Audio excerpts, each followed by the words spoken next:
Prime Minister there, along with the Premier. They're at the Mid-Coast Fire Control Centre in Wauchope. They're going to receive a briefing shortly from the incident controller there. Apologies, it's obviously trying to move in to get these images as it's all happening as we speak, but the PM and Premier moving in to that headquarters in Wauchope. It's been one of the areas on the mid-coast that's been hit. We just heard from the Mayor there, David West. It's a very emotional time, obviously, very difficult in the face of what were, well, he said, unprecedented conditions. We might just bring up the microphones there and see if we can have a listen to the Prime Minister and the Fire Controller. Ordinary driving in horrendous circumstances, and we expect nothing less. We know what he's like. Make sure you take a break. Yes. Oh, yeah. He is. I gave him my shoulder yesterday. You can have this for a little while. Just have a little rest. You don't need to talk him into that. He's on to it. He's on to it. So you're ready and able to give us a quick briefing?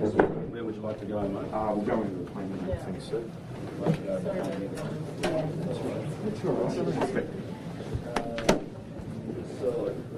That's the RFS Commissioner there as well, leading the way as the Prime Minister and Premier make their way into that, well, basically to be briefed by the Incident Controller in Wauchope. We know that the conditions today have been downgraded to a little bit easier, but still it's a high danger. It's been emergency level, now it's at a high danger level. Now let's have a listen in. No, I'm staying out here. But the details are The details in mind. Barra. Yeah, it's all right. So our area of command is Mid-Coast Council area, so pretty much goes from Tea Gardens in the south to Telegraph Point in the north and all the way out to the New England tablelands. So it captures Gloucester as well and all the most beautiful parts of the world, as we call it. I'm not going to argue with you today on that one. So I suppose I'm going to paint a picture that is something that in my 40 years in the Rural Fire Service I have never seen. So I've never seen this landscape in such a dire situation in relation to fuel moisture, deficiency because of rainfall, and we haven't stopped in a firefighting effort now since January. We've pretty much had a reprieve for 2 weeks. But we have multiple fires that have impacted our very large coastal towns and villages. So places like Fosterton Curry, the Hillville fire, which has impacted Halliday's Point again. So they got impacted for the second time. Yeah. Old Bar, Taree, Tanoni, Purfleet, the Crowdy Bay fire in Bill's Crossing, Crowdy Gap, which impacted Harrington the other afternoon, has made a run, impacted Johns River, and potentially was going to impact Laurelton and Dumbogan. We've also had the Crestwood fire, which is south of Port Macquarie, that impacted the townships of Lake Catoi, Lake Innes, and also had a potential to go all the way to Laurelton. They were probably our main focus for quite a while because of the populated areas, but also we have quite a number of significant fires in what we call our western country or our back country. Thunderbolt's Way at Red Eye, which we had containment on for many, many weeks. Riley's Trail. It flared up overnight, didn't it? It flared in and the middle of the night. ran some 7 kilometres last night in the middle of the night. Just unprecedented fire behaviour. The Rumba Dump fire, which has impacted the small hamlet of Boban. Yeah. You know, that's where the school burned. And that's where the school burned down. Morrill Creek, and still continues to burn on some fronts unchecked, if that's the best way. Very hard to contain. Very hard to access. And access the Coombs Gap complex, which is Mount Seaview west of Wauchope here. Then we have the Stockyard Flat fire, which is coming from Wauchope. A lot of these fires all started from lightning. That's what started the ignition. Yeah, the majority predominantly lightning. Predominantly lightning. Yeah. All natural causes. But we have... Listen up, Prime Minister, we got ourselves a fight. It's not right or left, it's wrong and right. It's not what you think or what you believe. Bloody judges will not be deceived. We believe that posed and faced with another very severe fire day on Tuesday. Some of these fires will continue to burn. They will impact property. They will impact lives, and we are very much. That is very much at our forefront now, and our focus to get our communities prepared. So Cam, just on that, which communities are you most worried about for Tuesday? Look, we have a number of communities, you know, that potentially we have Wingham under the Rumba dump fire, under Stockyard and Coombs Gap. We've got Wauchope, Port Macquarie. You've pretty much got through this whole band. Any communities to the east or southeast of these main fire fronts are all susceptible to these fires spreading and impacting on them. And you know, it's at our forefront now, warning communities, making sure we keep infrastructure in place to be able to communicate with them, but getting them on the front foot to be prepared. And look, I've got to say this, our local communities have really heeded warnings very well. Absolutely. I still sometimes have to pinch myself and say,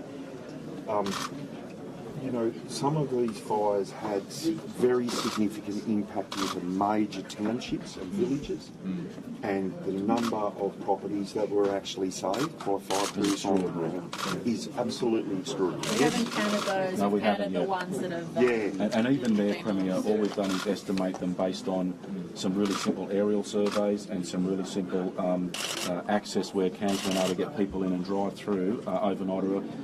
And indicatively, across these fire grounds, we know that we're expecting at least 150. So there's detailed assessment work going on at the moment, and there's every likelihood that that number will climb and climb. Roll through of your crews.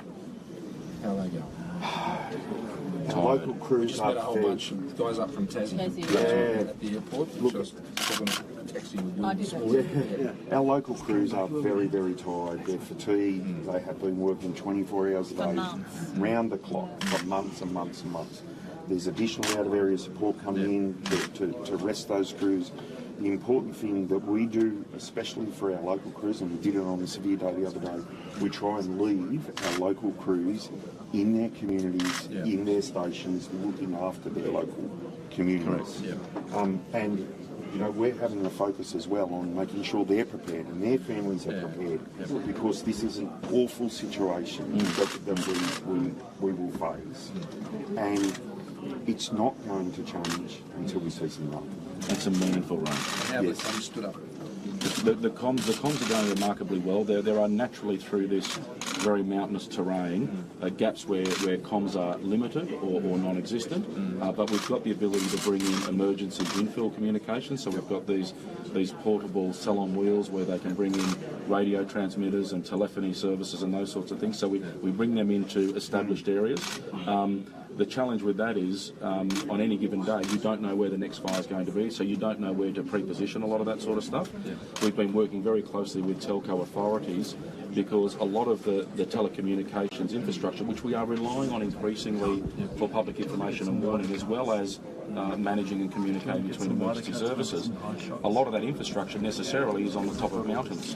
And on top of mountains is where you get the hottest and most severe fire behaviour, because not only you've got the weather-driven event, you've got the terrain-driven event, which means it's usually at its hottest and most volatile at top of the hill. So there's a lot of work that Cam and his team does, and teams like him across New South Wales, working with the state to make sure not only are we protecting homes and lives and property, we're also protecting and trying to secure critical infrastructure assets that serve the broader population in a whole range of aspects. So transport corridors, telecommunication systems, all those sorts of things. All of that right now.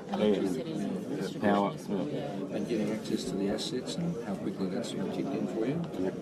Yeah, we are, and in New South Wales, as Cam's talking about, extraordinary drain on resources over a protracted period of time. Fatigue management is our focus. We're rotating through thousands of people per day from right across New South Wales, and in more recent weeks we've been using and benefiting from a lot of resources from interstate. So all the states and territories around Australia have been providing assistance. Similarly with our New Zealand counterparts. Since probably the 5th of September, early September, with a lot of lightning band that came through in all these fires, we've been averaging in New South Wales the deployment of probably 500 to 1,500 people per shift per day, day and night, trying to work around these fires and bring them under control. So when you manage all the fatigue and the rest and the rotation, the logistical effort that goes behind that is quite extraordinary, and that's also being undertaken by teams at a local level and at a state level and right around New South Wales, trying to move those resources in. And it's the collective effort. It's the paid fire services, it's the volunteer fire services, it's the emergency management family, it's local councils, it's everything. It's working with our interstate colleagues and the feds. It all comes together to provide what we need, where we need it, when we need it. So you're getting what you need? Absolutely. Support is good. Community support is Thank unbelievable. God we've got the large air tankers. They've been amazing. Absolutely. We've now got 3 in New South Wales Premier, as you know. The third one, the second one that we've leased has come on board this weekend and is now operational. And we were very fortunate to have our purchased one, which came right in the beginning of July, and it simply hasn't stopped since it's been here. It has just done hundreds of missions. It's up in Queensland today, actually. It's up in Queensland helping as well today. Sorry, we're going to ask media to get outside now and allow the Premier and Prime Minister. Anything else you need to touch on? Thank you. The briefing just continuing there with the Prime Minister and Premier, though the media being asked to leave at this point. A couple of the main issues there that were raised with the Prime Minister. First of all, that this is unprecedented in that part of the world on the mid-coast. The fire controller saying he's never seen the terrain like it, never seen an incident like they have had to deal with the last 24 hours. The other point is, and this is quite worrying, that the next 48 hours looks like it could even get worse.